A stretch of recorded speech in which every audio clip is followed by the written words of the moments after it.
এই ধরনের প্রশ্ন আমাদের মাধ্যমিকের জন্য ভেরি ভেরি ইম্পর্টেন্ট। তো চলো আমরা দেখব এই প্রশ্নটা কিভাবে সলভ করা যায়। প্রথমে আমাদের যেটা বের করতে হবে সেটা হচ্ছে ইকুইভ্যালেন্ট রেজিস্ট্যান্স।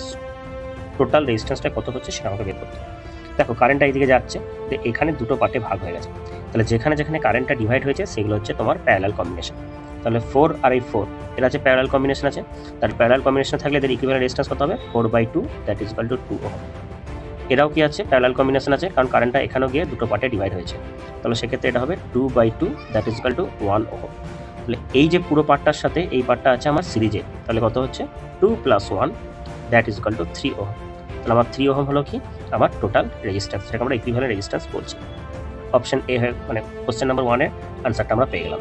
সেকেন্ড কোশ্চেনে বলেছে find the value of current. কারেন্টের ভ্যালু কত হবে?